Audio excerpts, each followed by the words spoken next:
Audio from you guys. Hi guys, how's it going?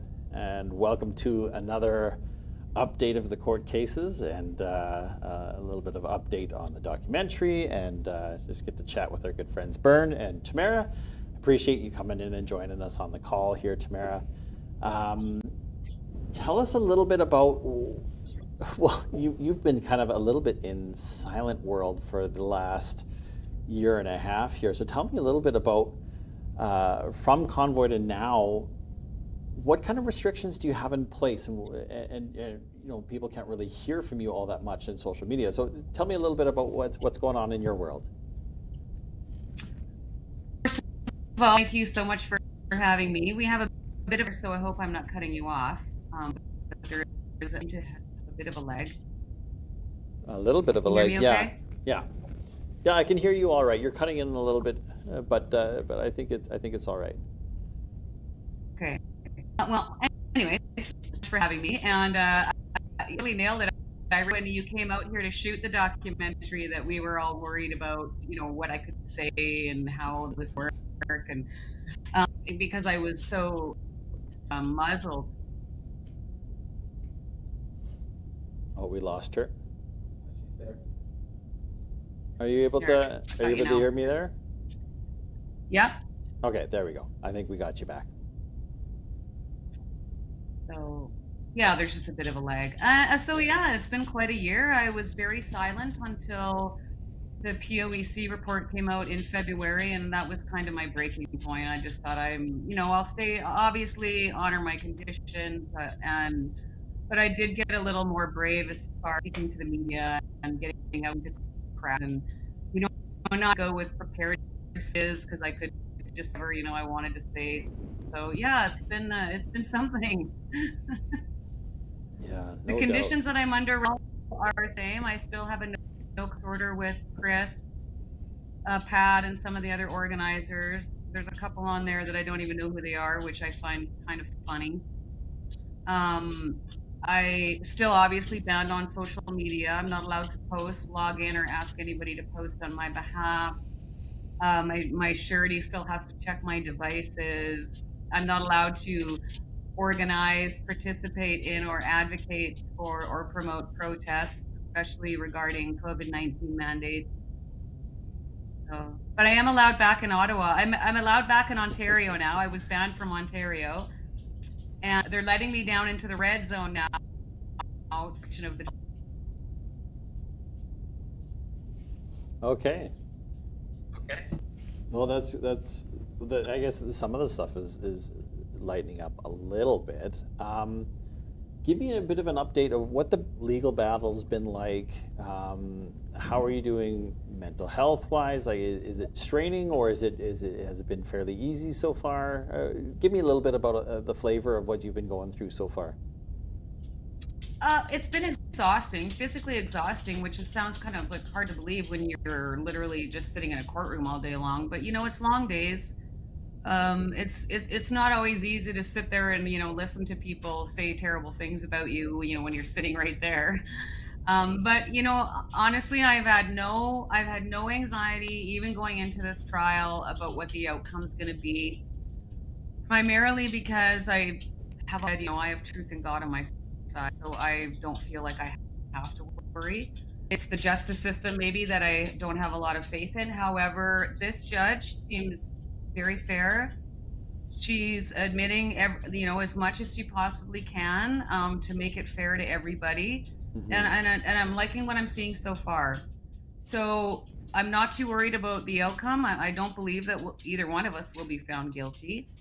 And it's actually funny. I was bugging Chris, a few weeks ago, obviously, because so far the whole trial's been about Chris Barber. I'm like, hey, this isn't all about you, win the turn. But yeah, I mean, for the most part, I feel very positive about the outcome. It is dragging on. It's getting frustratingly slow, but I mean, that's part of their process, right? It's about depleting our resources and demoralizing you and killing your spirit. The punishment is the process. So, I just have to practice a little patience. Now, once this court case is completed, does that also abolish some of the restrictions you're under, or is that a separate process altogether? As far as I know, once she's made her decision, if it's a not guilty decision, then all of my conditions are dropped. Okay. If it is a guilty decision, then I don't know a lot about the law, so I assume that if we're found guilty and there's conditions placed, then that would be like more of a probationary type conditioning. Okay. Have things been progressing how you've hoped they've been progressing, or I know you said they've been dragging on. What kind of things have made the process take a lot longer than you anticipated? Well, very on, the Crown prosecutor indicated that he wanted to let in the evidence of some city residents and some local business owners, coincidentally, who all happen to be named on the civil $406 million civil suit against us. And so our legal teams tried to fight that off, saying it was essentially a waste of time. I mean, it's all hearsay. None of them had any interactions with myself or Chris Barber. And even though they were trying to avoid this becoming the trial of the Freedom Convoy, it is the trial of the Freedom Convoy. I mean, some of these witness talkings that happened after arrested, which had relevant to our mischief charges. So it's we were supposed to wrap up October the 16th. It is now we sat 6 days trial. The Crown has yet to wrap up their case again because they had, I don't know, 5 or 6 days evidence presented city civilians and business owners. And of course, the redemptions. I don't know if you've been following it, but the signal chats that came out, that mysteriously beginning of the trial disappeared. So some weeks this signal chat, a little strange. All the PLT officers had it. And so we finally got that. Looked after, and a couple of weeks, the next PLT officer that was on the stand had also had her phone wiped, were updated, and she had lost all her evidence. And through some questions, the judge found out we actually had those signal chats on her personal phone. So they could have had them all along, right? It's just been shenanigans. So through their question, it was reviewed. There was emails with a subject line PLT disclosure. There was emails between Detective Benson and the PLT teams. And so we asked to see the emails. They'd been produced to the Crown and they should be disclosed to us. And that's another huge problem that we've had, is a lot of last minute disclosures. So anyway, so they come in, wasted a whole morning of court time. When they finally come in to present these emails, the judges handed 5 pages of ink. They redacted everything. Yeah, they were citing solicitor-client privilege. Totally. They were citing solicitor-client privilege. They were citing clearly irrelevant, which is really not up to the Crown prosecutor to decide. I mean, Lawrence made that comment to me one day early on in this trial that when the Crown's office starts dictating what's relevant to the defense's case, then Canada's in real trouble. So anyways, long story short, now we've had to make motions and do all these legal arguments to try and get these emails on redacted.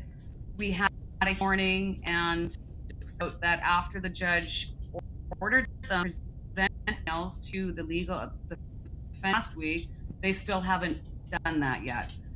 She did rule some of it was solicitor-client privilege, but not all of it. She handed her copy of redactions back to the Crown, ordered that they disclose them to our team. They never did. We get into this hearing today, and she asks if he sent it to our legal team yet, and he says no. And I could literally, you could see her head, you could see her head go into her hands. I think she's frustrated too, It's pretty obvious what these people are up to. And came back and said, well, I've just made some teeny tiny highlighted pink sections that we think might want to reconsider. And she said, well, sure, I can have a look at them and we'll make that ruling on Friday morning. That hasn't changed since last week. Yeah. So, I mean, these are the kind of roadblocks that they keep throwing up, and they just keep trying to drag this out. And, like I said, it's a resources, and you're trying to kill your spirit, you know. Hmm. That's crazy. Joseph, if you don't mind right-clicking on Tamara's call and just changing the quality of the call coming in, just so we don't skip out on some of her words that she's saying. Okay. So, I, my wife and I had and Bern and his wife had a great time with your parents actually last night. They were stuck in Fort St. John for a couple of days with some vehicle issues, so we seized the opportunity, and Bern managed to have a breakfast with them, as well as we had them over for dinner last night. Ended up staying till 10:30, almost 11 o'clock last night. Wow. And so we had a lot of fun there. How has this impact been on your family? Like the dynamics with the family, and how has this been either growing or damaging for you and your relationships with your family?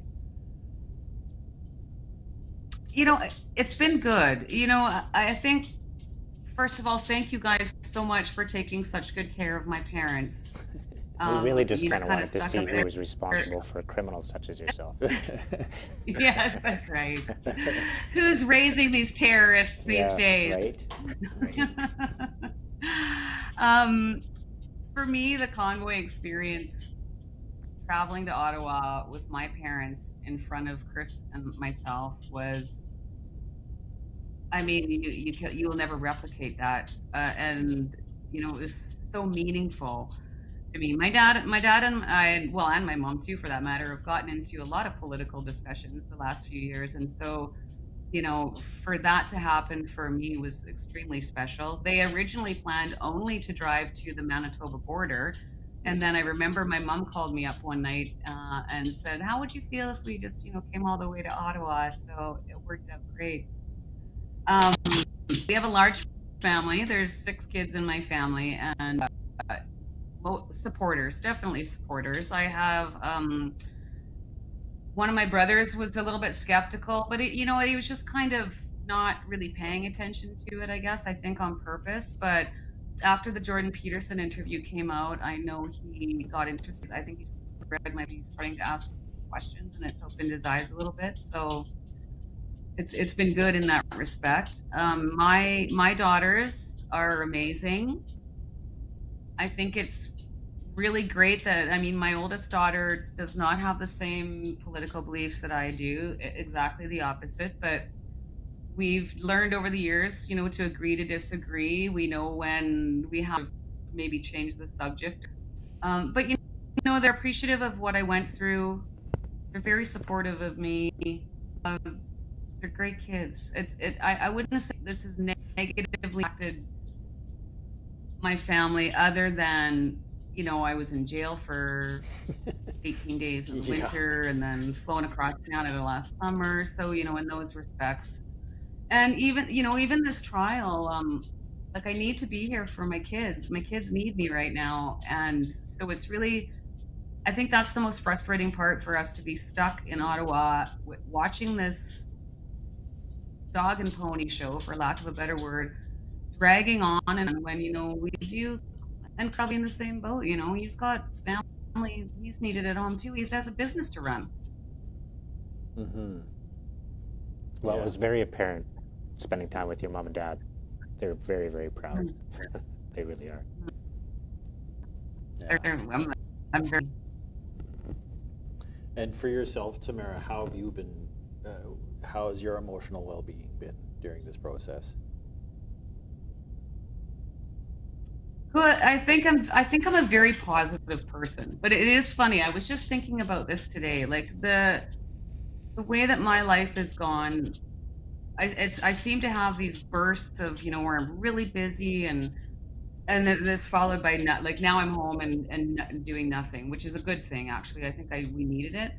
And then, like, I was out doing all this book tour in Ontario and BC during the summer. So you're going out and speaking to people and feel love, and getting to hear people's stories and their convoy stories and how it changed their life. And then that comes to a complete stop. And then you go into a place like Ottawa, and don't get me wrong, Ottawa is full of beautiful people. There were so many great Ottawa residents that we met and that continue to support us to this day. But there's still something about it. There is kind of a business to it in some aspects, I guess. But sometimes I get frustrated, and but for the most part, I go in there. I feel like this isn't just about me, even though it's on. I mean, I think Chris and I representing not just ourselves, but Canadians. Period. What happened to this trial is going to affect Canadians going forward, and not in the long term, but Burns' case, Chavez' case, James's case, Pat's case. All these trials that are coming up, the outcome of this is going to directly affect them too. How many times is this case? When was the original ending date of the case? When you first got your schedule, it was supposed to be done in, was it October? Like early October? October the 16th. Yeah. October the 16th. Yeah, that's supposed to be our last day. So how many times So has like I this said, been extended? Oh, boy. Well, they've been adding dates right from the start. Like as soon as we knew that they were going to have all those city people come in, we knew that they were going to have to add, another week or two easily. So we're on day 26. The trial has lasted longer than the convoy itself for mischief. Remember, mischief. Rapists and murderers have faster trials than we do. I shudder to think about the amount of taxpayer money that's going into this case. They've presented nothing. Like, I don't know what we're going to do, but I mean, I've seen nothing personally for myself yet that I feel that I need to defend myself for. The videos that they've shown, the evidence that they've entered is, respect the police, be peaceful. We're coming in peace. We're just here to peacefully protest. Don't break the law. So it's quite a process. It's quite something to behold. I've never been through anything like it. This was something that I'd mentioned when we had the same thing with Chris a little while ago. And I sit back and watch from here, even though I'd love to be there supporting you guys. Most of us do. We have the capability of staying involved in our lives here. We don't have to be in Ottawa right now. But it angers me. Like, it angers me that this is happening to you guys. When we were there, like we heard what we heard from the people that were in charge, which was keep it peaceful, keep it peaceful, keep it peaceful, right? Like that's all that, and it wasn't just from you and Chris, it was like it went up and down the lines with everybody. Like everybody was exhorting everybody else to stay peaceful. And we heard it before we ever even got there, like how imperative it was going to be that it stayed peaceful. And yet I think we recognize it could have gone very differently. Like we had a whole bunch of new people in Ottawa and a bunch of police that really weren't all that prepared to deal with something of this scale. Yeah. So what if they thanked you guys for helping keep it peaceful? Like that would be a more appropriate response in my mind. I think one of the interesting things walking downtown, my cousin and I we had asked a few officers, has there been any reports of violence or is there any issues that we should know about? And his response was, remarkably, for how many people are down here, I've never seen something quite this peaceful. Usually, when you have even on Canada Day, you have that size of, you have a skirmish of some sort, or a fight breaks out between a few people. But the fact that many people,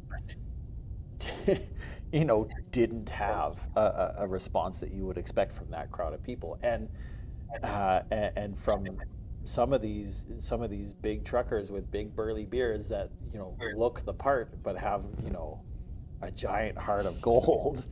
I mean, you had the exact opposite happen where they were policing themselves. They were combating any of the narratives they would see. Oh, it's all dirty around, and within an hour, so someone saying there's garbage everywhere, you had 200 people cleaning up garbage or sweeping the sidewalks because the city crew can't get in and clean things up, or it was just phenomenal to see the responses and how quickly those took place, from the complaint to a solution being implemented from a large body of people that ultimately had very little incidences with the police, and that's why there were so many police around, right? This size of this size of crowd, they're anticipating having issues, and to not have the issues, I think that was phenomenal. So listening to that officer say that I've never seen this size of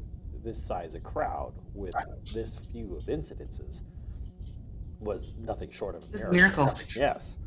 Yes, We had agreed. the one fella, and there were lots of fantastic interactions with different police officers through those first few weeks.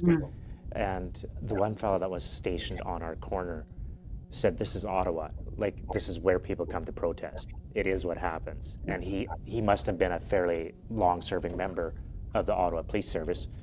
He said, "I've literally watched over 1,000 protests, and this is the most peaceful one yet." He said, "This is like it struck him, like Ben was just saying, how few incidents there were and how almost self-policing we were. There would be incidents because there's human beings, right? And yet we took care of our own." And he said that just really struck him. Like, it was such a Well, and that's, had such a different feeling. yeah, totally. And this is the thing. We're more adult. We're not children, like our prime minister would like everyone to believe. We don't need to be managed. We don't need to have every aspect of our life managed.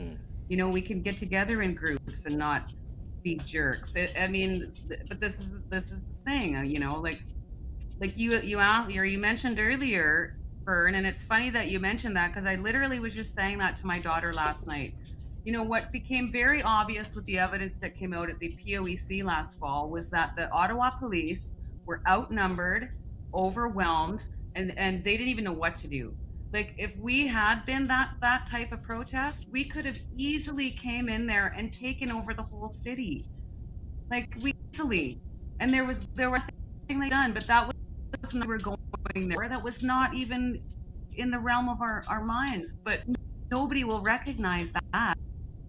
Nobody recognized that we were saying, I shouldn't say nobody, some people in certain positions refused to recognize that how peaceful it was, how we all advocated it to be peaceful. And even after every provocation, I'm sure you remember, right? Well, we're going to come for your fuel. Oh, we're going to come for your food. We're going to come for your pets. Oh, now we're going to come for your kids. They were trying to provoke us to become not peaceful constantly.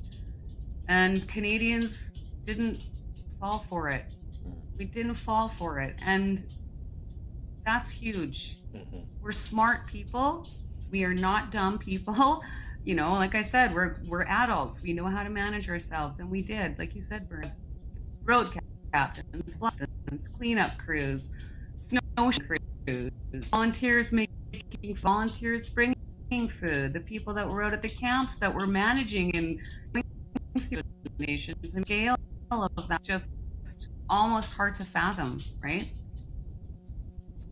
I'm sure you remember that, especially that week after the Emergencies Act was enacted. That was a stressful week because we didn't know, like, we had already seen some of the tactics, and just like what you were talking about, it felt like provocation.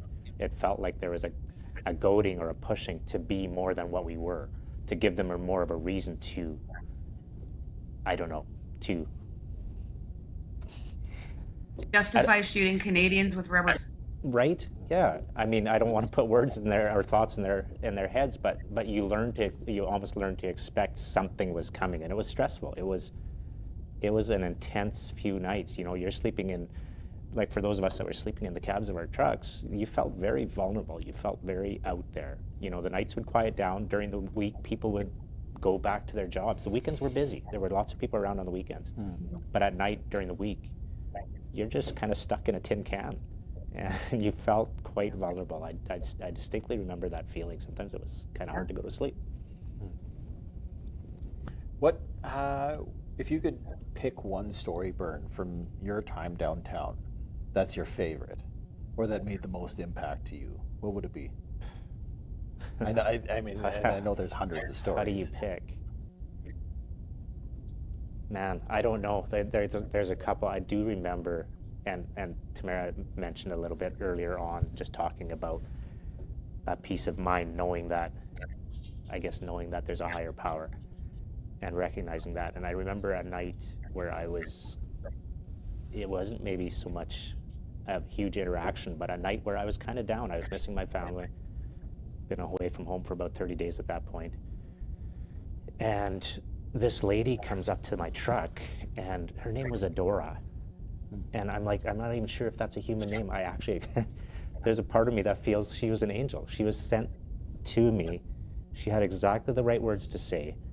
This came right on the heels of somebody calling from home, somebody I didn't talk to that much, but just called to encourage me. It was out of the blue, but it was at exactly the right time.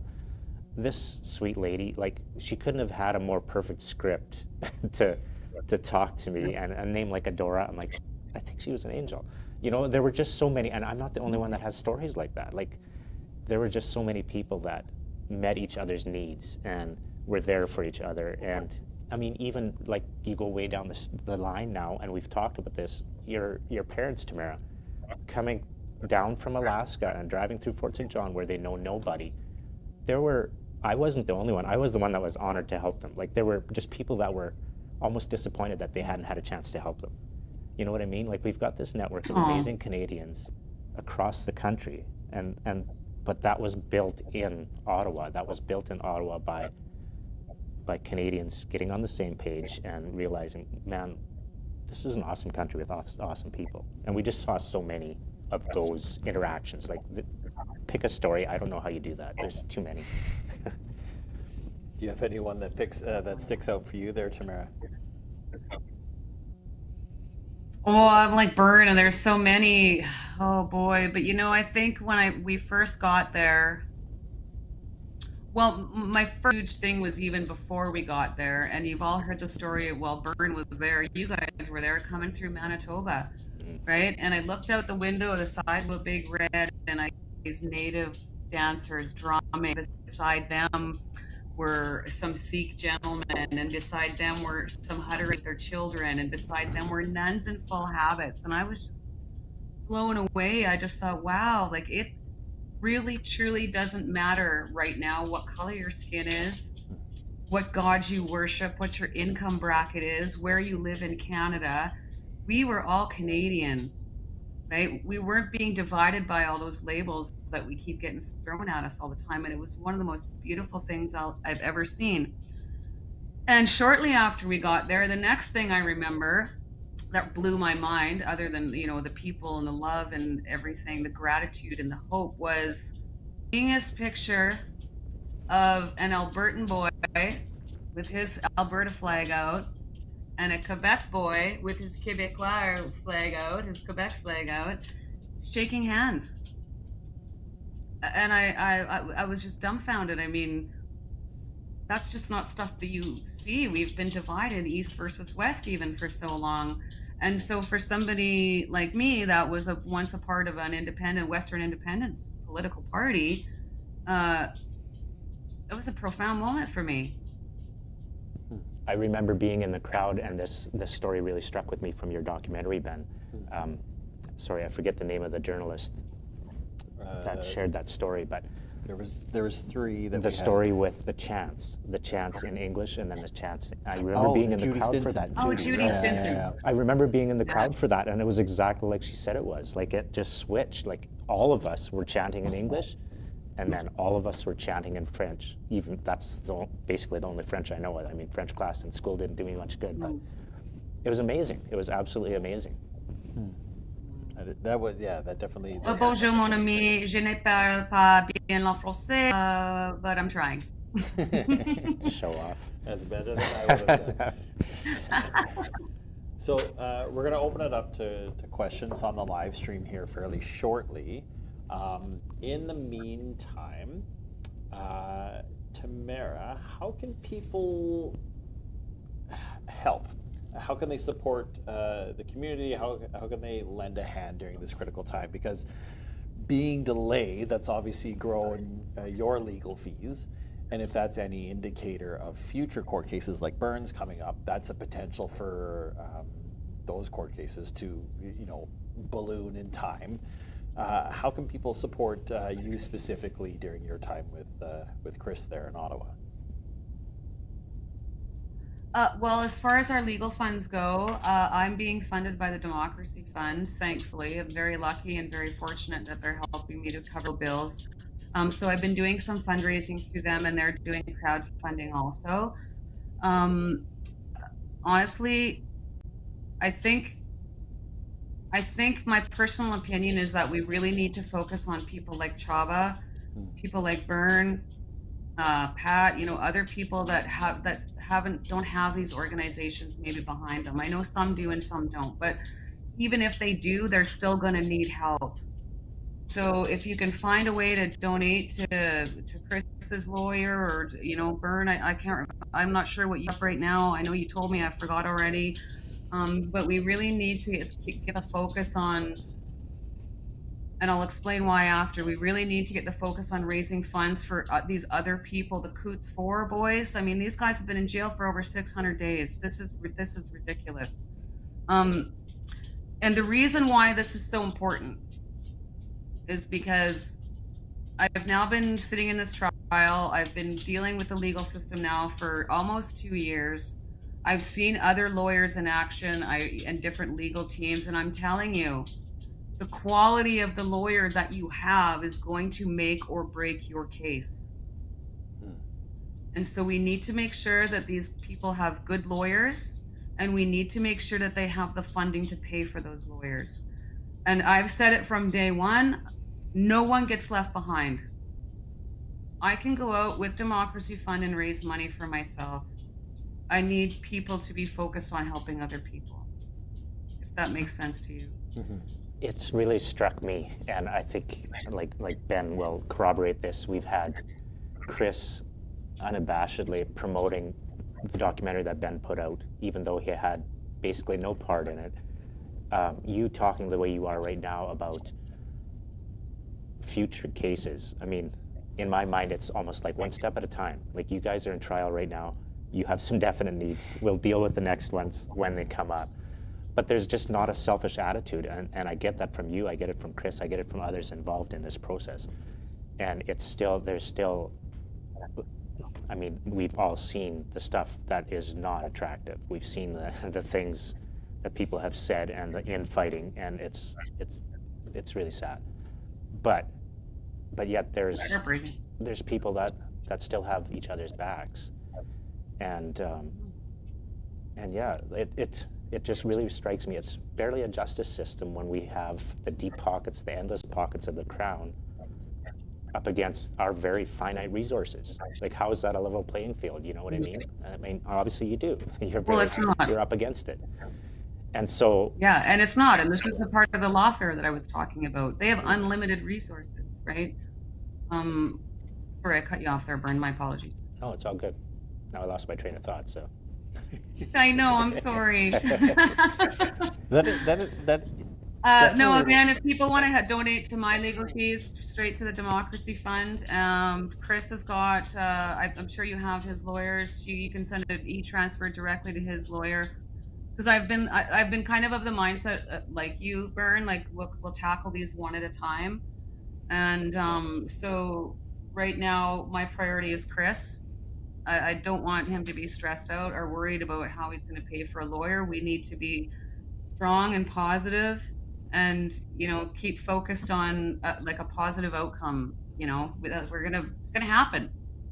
And yet, time marches on really, really quickly when you're in these situations, right? And so here we are. Your trial's going on. I don't know how long it's going to go. Mine's coming up in less than a month. But then there's some that are still next fall. Like, I believe Jaba's is September of 24. Yeah. Friends of mine into January and on in next year. It makes me wonder, are there conversations being held in rooms about how to make this the most mentally draining and psychologically damaging that it can be? Because that stuff hanging over your head is not good for anyone. and let's just get this over with. Yeah, Well, Bern, they're trying to make an example out of us. They do not want you to go to Ottawa to protest unless it's a cause that the current government believes in. And so it's like watching what's happening in the United States with Donald Trump. And I don't care if you like Donald Trump or you hate Donald Trump. The fact of the matter is, the man was the president of the United States.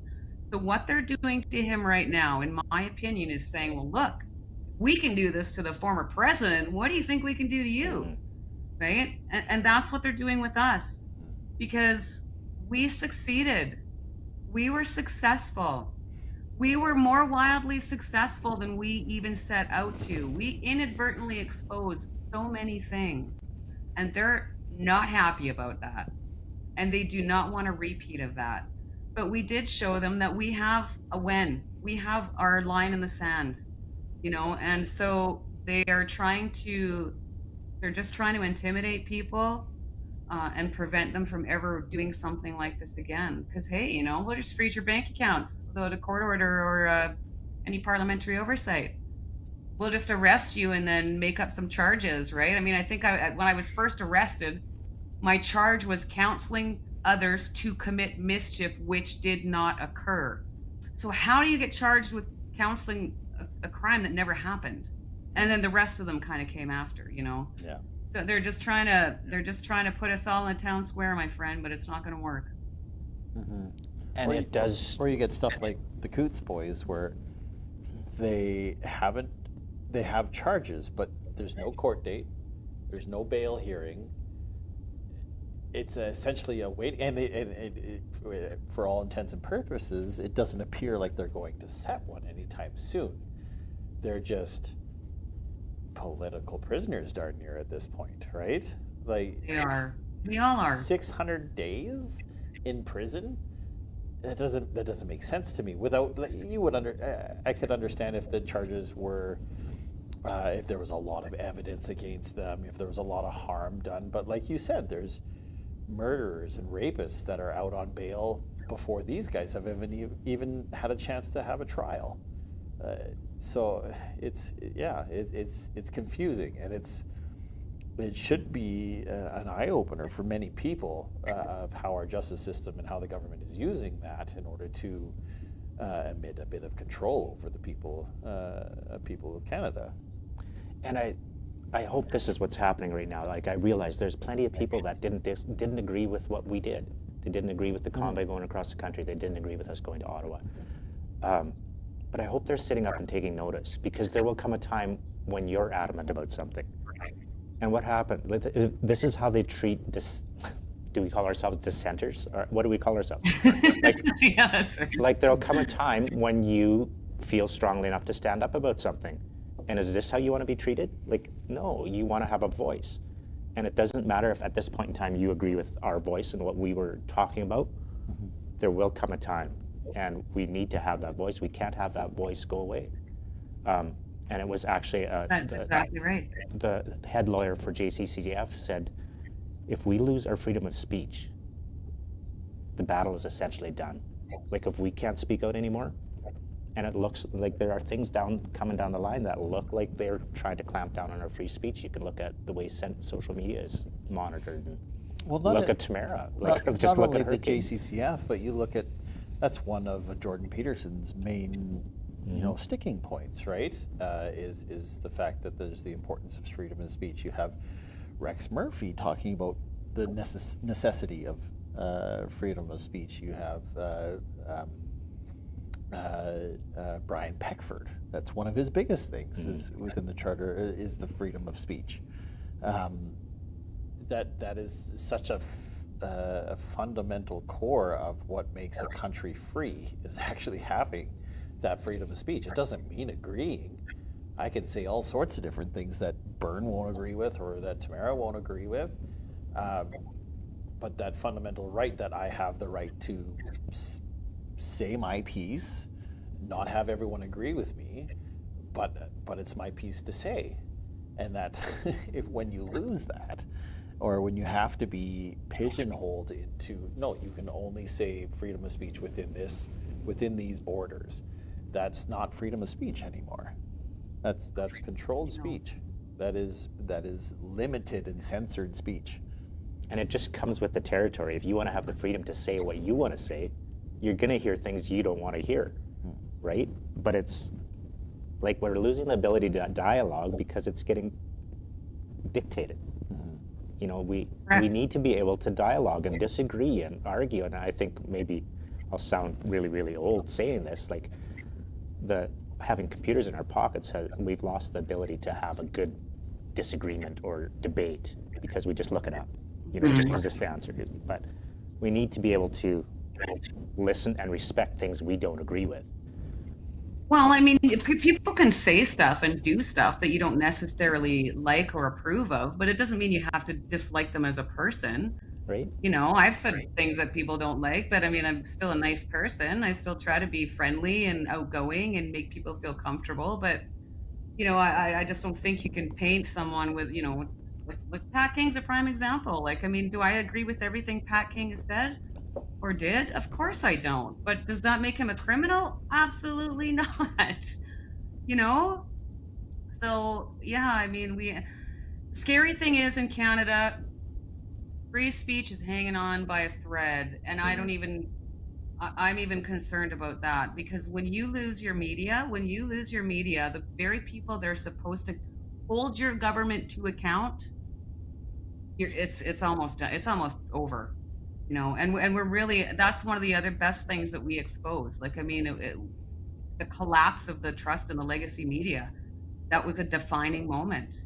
You know, these people are supposed to be asking the tough questions to our leaders and people in power, and you see they don't. They get a pass. We got scandal after scandal after scandal after scandal after scandal with this prime minister, and another one bubbling up, well, numerous ones right now. And finally, after 8 years, the odd reporter is starting to ask some tough questions. But for the most part, they're not doing their job. You know, it's scary. It is scary. I mean, which is one of the reasons we did what we did, because we don't want to lose those freedoms. People fought and died for us to have those freedoms. Like, we have to take it seriously, in my opinion. We have to get involved and we have to fix this because Canada is too beautiful and too wonderful to lose. And that was, and I know there's other people out there that will echo this. Like, that was, the question came up, and I forget how it was phrased last time around, but maybe somebody asked the question, what was the biggest? Would you do it again? And I said, like, even if you could separate all the beautiful interactions with wonderful people, you just go to what it did for me as an individual. You know, it restored a love for Canada. It restored a love for, you know, because a lot of us were getting close.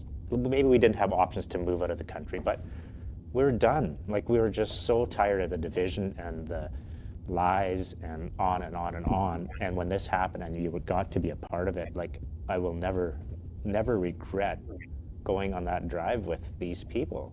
It was transformational. And yeah, like you mentioned, like my wife, and switching gears just a wee bit, but my wife, we were halfway there when she said, this is going to be a propaganda war.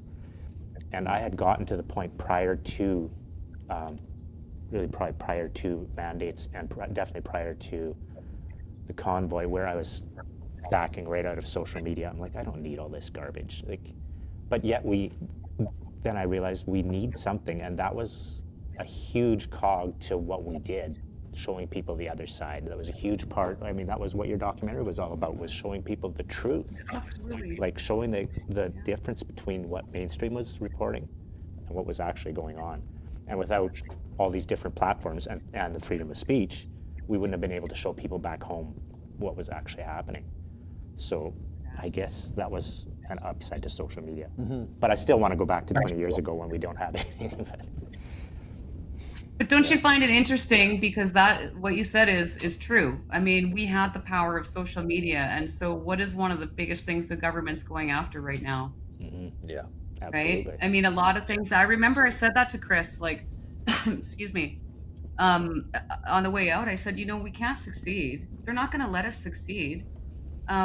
I mean, that doesn't mean we can't be successful, but I said they're not going to let us succeed. If this comes down in Canada, down around the whole world.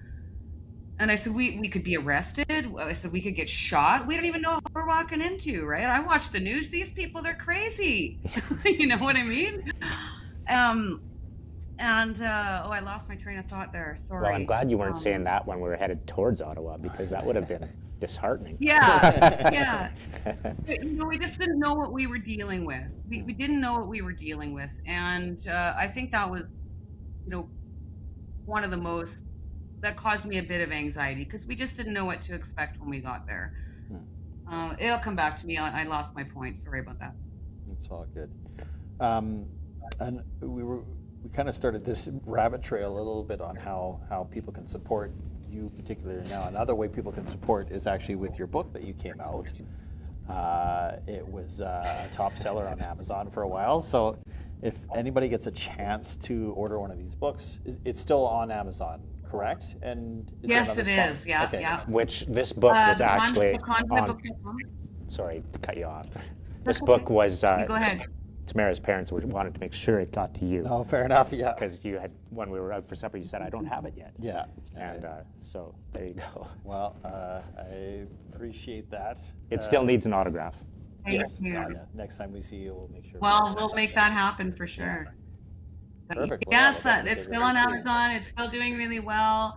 I'm getting a lot of compliments on it. There's a lot of people that really appreciate, the other side of the story, sort of, or and I mean, we could all write a book, as far as I'm concerned. The experience that we've each had were personal to each one of us, So it was a very good experience for me mentally and emotionally, because after I got back from jail, and even to this day, I would say that I really still haven't had my sit down moment where I'm just like, holy cow, what just happened? And just to really soak it all in.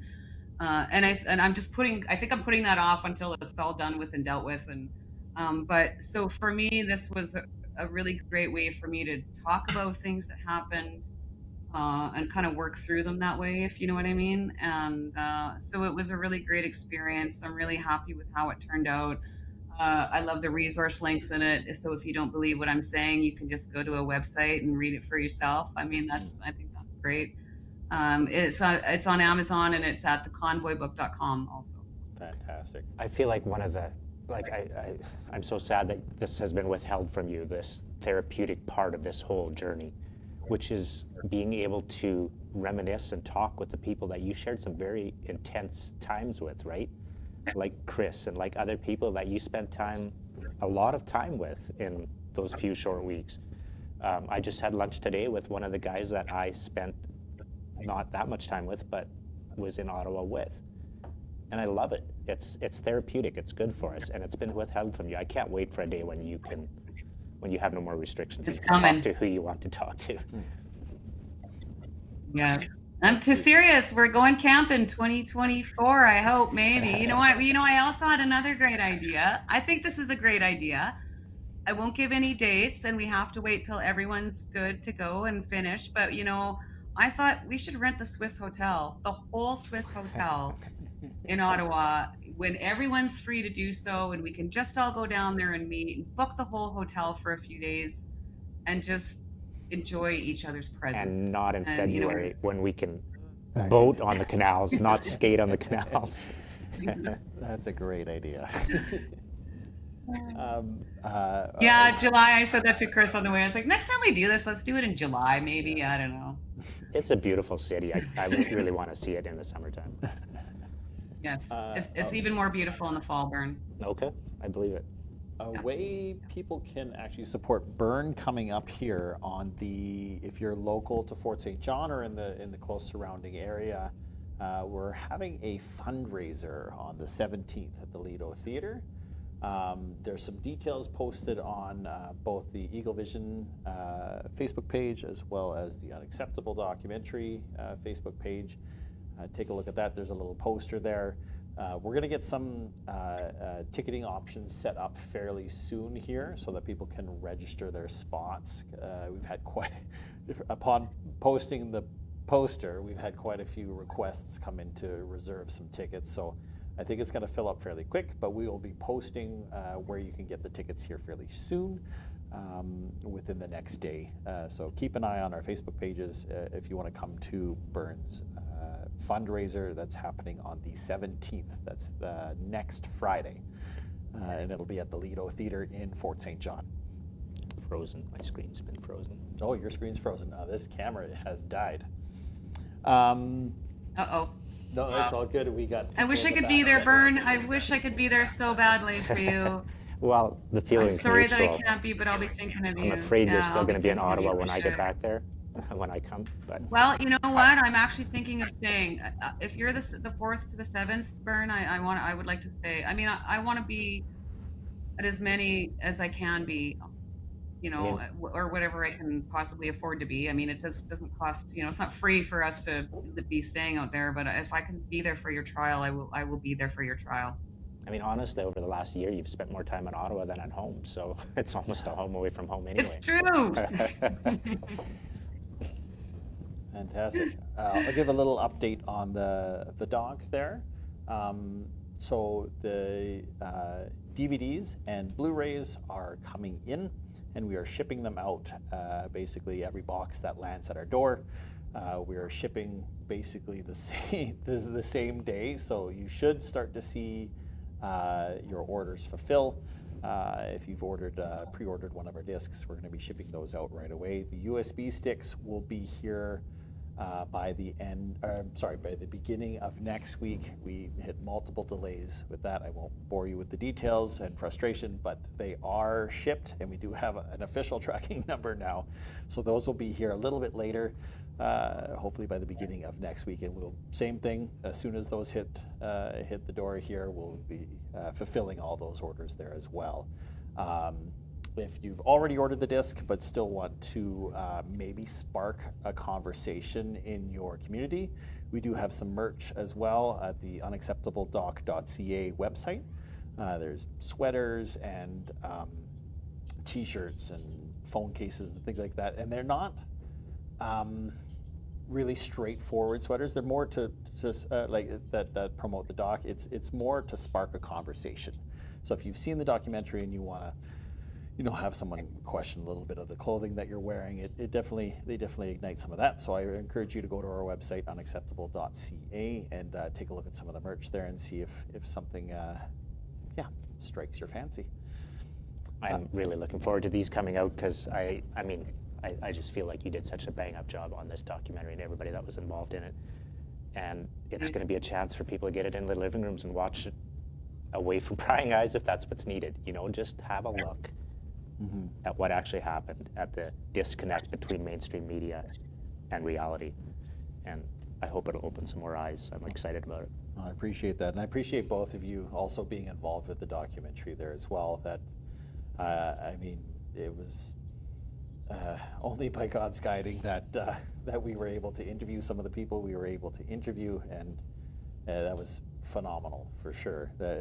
We couldn't have done it without that guidance. I also should mention, I'm going to watch it with my oldest daughter. Hasn't seen it yet, so we're going to watch it. Fantastic. Probably next week. Yeah. Okay, yeah. fantastic.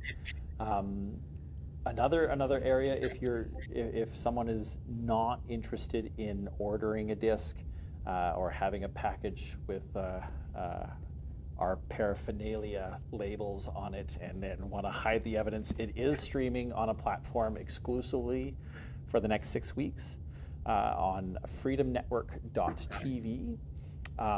They are a subscription-based platform where they have tons of content for $9.99 a month. However, in order to watch the documentary, you do not need the subscription. You simply click on their catalog, click on our documentary, and you can rent that directly from the website without having to have the subscription. Now, there is tons of content on there that you may enjoy. So I definitely encourage you to support Gary. That's put the Freedom Network, freedomnetwork.tv. He's put a lot of work into it, but he's been exclusively streaming our doc for the next 6 weeks before we kind of release it on some wider platforms after that. But yeah, that's kind of the doc update there. that's not where I thought you were going. I thought you were going to tell us it can arrive at your home in discreet packaging. We could also do that. Yeah, that's right. Contraband. Brown bag.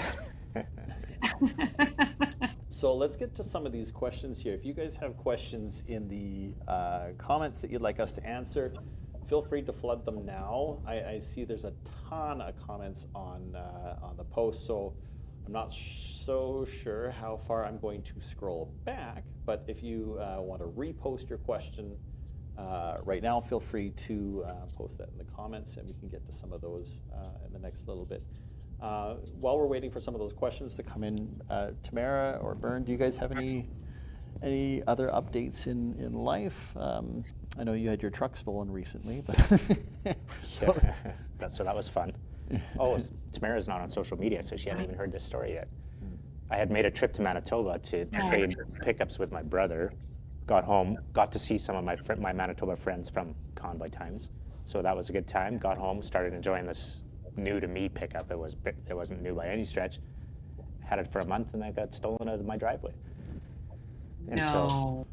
but once again, just like that was another instance where it was heartwarming to see the response and the reposting on Facebook of friends I've made in the last 2 years. Like it really, we didn't find the truck, but yet it got reshared by so many people I didn't even know 2 years ago. Like it was just this new community again, just coming together and trying to help out.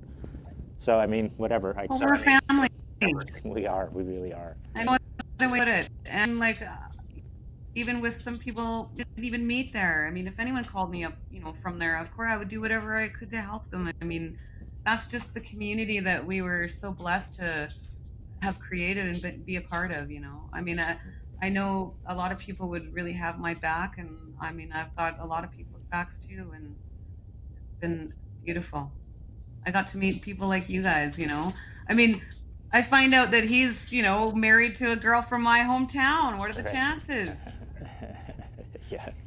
Yeah, it was pretty interesting last night watching your parents and my wife go through memory lane of all the people that were in Frontier when you guys lived there, and yeah, that was definitely pretty enjoyable. One It's of the pretty questions- small. That was probably a short conversation. No, it wasn't a short conversation at all. Surprisingly, that was the majority of the conversation. Johanna had even brought out these historical books of Frontier and all the families and how they were involved, and yeah, it was definitely pretty interesting. I got a question Great town. here. Great town. If they're asking if there's an Audible version of your book and where they could find it. Yes, the audio version should be out actually any day now. I made multiple attempts. I recorded it myself, and on more than one occasion, I would, sit down and spend a couple hours reading some chapters and send away files that had no data in them. So after a few tries, I finally got it recorded, and it's been sent to Amazon. The audiobook should be out anytime now. Okay, fantastic.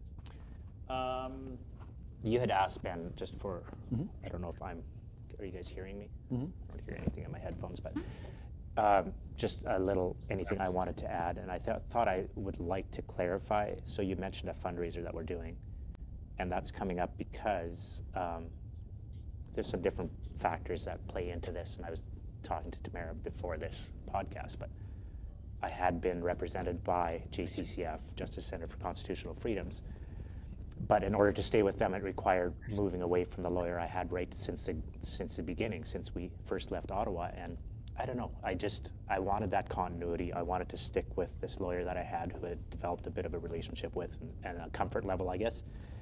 And also just recognizing sort of where we're from. And we do come from an oil patch town. I had amazing support when we went. Plenty of people that have expressed a desire to continue to support, and I guess it comes down to it's my way of helping out the greater good, because I do believe I'll be supported through this trial, and even if I'm not, I had amazing support, and feel like I can absorb the cost of this trial. I know some people were not in the same shoes. Some people were on the verge of losing houses and losing everything, even when back then. So So the cost of a trial, I just don't want to see it bankrupt anyone, you know? And so if this is a way that I can help 2 or 3 other people be well represented, kind of like you mentioned, Tamara, then it's a team effort. Again, it comes back to team and looking out for each other. So I just wanted to sort of clarify that because I've had the question a few times. Yeah, for sure. Another question here is if we're going to make a documentary on the Coventry experience. And actually, surprisingly, the Coventry, we have very little footage on the Coventry. And I'll get you some. that's fair. The amount of resources this documentary took us, I don't know if I have that kind of resource to push into another one like that at the particular moment. We have kind of pulled a trigger on a documentary for spring and summer of next year. We'll be announcing what that is in the next coming months. So unfortunately for large documentaries, our doors are a little bit closed at the moment until we have this one kind of all in the can. You've fielded plenty of questions about that, right? Why wasn't this included? Why wasn't that included, right? There were you so can only many put stories. So much. To give people context of what we were dealing with the documentary, our first cut was over 7 hours long.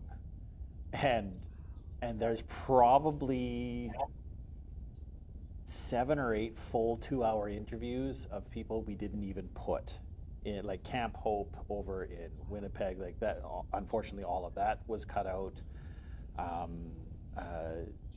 There were 2 or 3 interviews in Calgary alone that we had to cut out. There, unfortunately, there was lots of really great content, and we really didn't have the resources to make the documentary into a docu-series. To hold people's attention span for 7 hours in a docu-series would have been quite a bit more work. So we opted to just kind of be a little bit ruthless and start cutting stories all over the place, which is it was a necessary evil, unfortunately, of our documentary. But yeah, that was definitely Executive decision. You know, but you could do a director's cut basically and do another even down the road. Yeah, just release still have, right? But sure. but I think that's a great question, and I hope that somebody will do something to tell. Well, not like you said, there's so many stories, but the tree story is amazing because it was just like an entity all unto itself, you know. I'm not sure if there's a story behind this or actually even what a Zello channel is, but someone's asking who ran the Zello channel. Do you know anything of the background of that? The Zello channel was an app that we used. That it was okay. an app used that the truck community use. So in some videos and stuff that you see, you'll hear the little kids saying "Thank you, truckers," and so a lot of people got on that app to listen to the truckers as we drove across Canada. I'm not sure who was running that app. I think I downloaded it on the way because I'd heard about it, or I downloaded it actually just before we left because I'd heard about this app. So, but I'm not sure who was running it.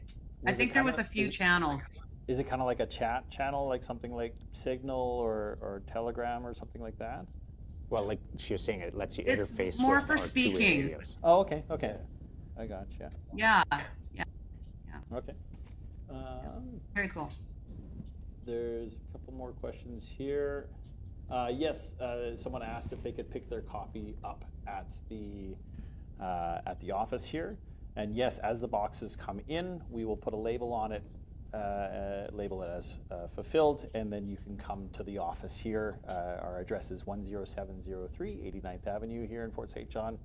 Feel free to swing on by, and as long as we have your name on one of the discs. We are fulfilling the orders from order number 1 all the way up to, I think we're 400 or 500 orders in now, so we are fulfilling them from the very first people to the end there. So yes, you can pick them up here at the office. There's another question here. One of them was, Bern, someone's asking about your shoulders and how they're holding up. Of course, is it Johanna? Yes. Yeah, it's So there's a little bit of an inside story here. Byrne came on tour with us while we were touring the documentary around out east, and so we had watched this documentary probably 20 sometimes in a row, and there's just certain lines that would pop out that we would it would end up being the running joke. And one of the lines is where Byrne's talking about his shoulders and the handcuffs, and he's like, I don't really have I made one comment about how handcuffs aren't very good for bad shoulders. Yes, and I don't have very good shoulders, so it was uncomfortable. So then we go on tour, and Chris Barber travels with us. So now you have Chris Barber, master troll, teaching my son how to troll me.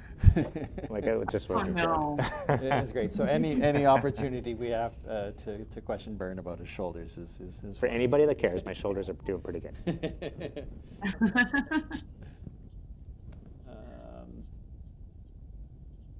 I think that's actually a fairly short list of questions there.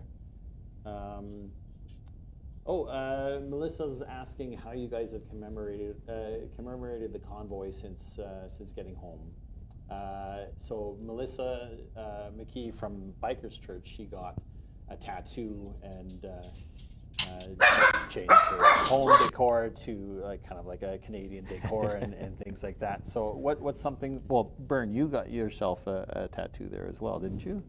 You should have warned me. I could have worn something where I could show the tattoo. I do have a tattoo of my truck on this shoulder. I still have the sticker on the front bumper of my truck that says Freedom Canada Convoy, and then underneath True North Strong and Free, which was on that big sign I had on my trailer. So it half of the year it sparks conversation, the other half of the year it's well covered. Yeah, fair enough. We've seen some of what Tamara's shown us, some of the stuff that people have sent Tamara, quilts and flags, and I don't know if that stuff still keeps coming. Sorry, I missed all of that. My daughter showed up and I have barking dogs, so sorry about that. Yeah, I got some beautiful quilts. Oh, wow. And letters, cards. I'm just going to mute myself. Sorry, my dogs are still barking. Not a problem. What did you end up doing with the sign on the back of your truck? Well, we looked for places to put it. I had really wanted to. There's an underpass coming into Fort St. John. I had really wanted to hang one sign on each side of that underpass, but I also knew it wouldn't last very long there. I didn't have the storage space for it.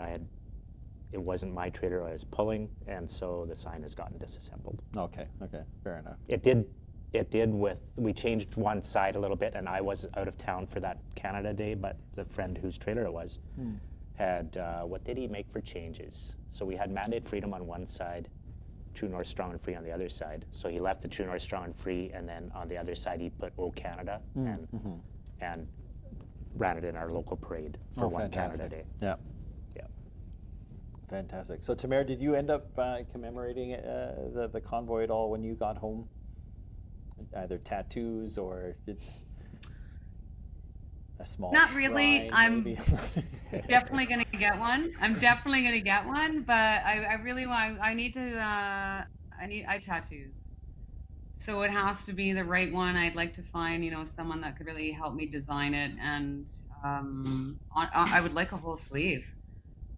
Honestly, because there's so much, but not really. I'm don't have the space right now or the time to get everything that I've received up, like the cards and the photos and letters. I mean, I really want to do something with that stuff in a room or something, or some kind of a display, but I just honestly have not had the time to figure that out. But I do have some things hung up, and I've got it all tucked. I was actually just going through a lot of it yesterday. I was cleaning out my room, and I've got stacks and stacks of mail I got to go through again. I really have to do something with these letters. I mean, the stories that people have seen. There's convoy stories. What their life was like before the convoy, and I mean, there's just so many beautiful, beautiful stories in these cards and letters that really I feel need to be told in some way. And so I'm really hoping to come up with a really good idea how to get those out too. Commemorate, geez. Well, we were talking with your parents yesterday. They mentioned something about a unique guitar that you received even just a few days ago, or was it yesterday? Yes, last Friday. It is an amazing guitar that was hand built, custom made for me. It's got a Canada flag on the body, and then it's got freedom on the inlay on the fretboard. It is absolutely amazing. I have a picture on my phone, but I won't do it justice. I don't have it up here. I have it downstairs, but it is. I can't wait. I'm going to play it at the concert in Niagara on the Lake on the 25th for sure. Oh, fantastic. That's so cool. When is the concert in Niagara? Niagara on the Lake. It's November 25th. Oh, so it's this month, 25th. Okay, fantastic. Yeah. So you have to go back out east either way. That's fair. That's fair.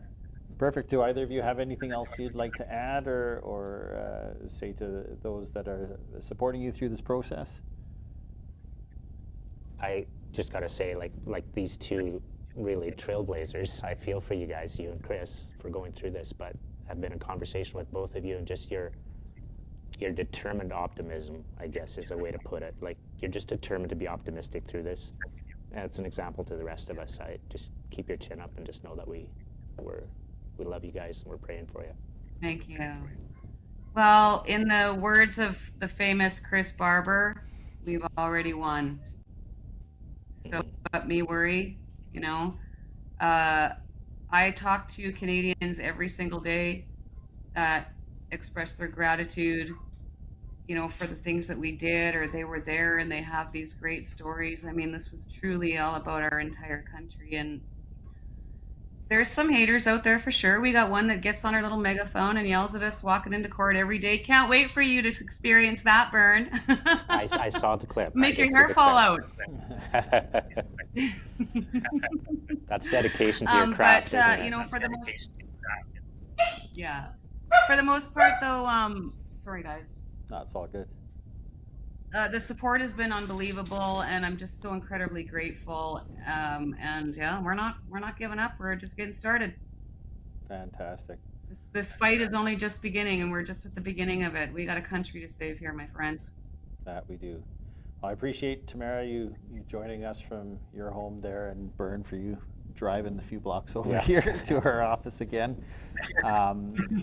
Again, anyone that wants to hear Tamara's story or the story of the convoy, you can stream that on freedomnetwork.tv or order the doc on our website, unacceptabledocumentary.ca, and that's unacceptabledoc.ca, not documentary. As well, if you have any merch that you would like to purchase, that is also available on unacceptabledoc.com/merch, and you can pick up some new hoodies or t-shirts there as well. I appreciate you all joining us for the updates and sending your supports to Tamara and Bern as they go into, for Tamara, the hopefully final few weeks of the trial. You got about a month left. Is it 3 weeks, maybe? Don't know. We're talking into 2024 now, so oh gosh. we really Okay. don't know. Well, okay. We'll send as much support as we can for right now. Hopefully, it will be over soon. But I appreciate you all joining us, and we wish you all the best. And we'll catch you next time. Take care. Thanks for listening. Thanks. Thank you. Thanks, guys.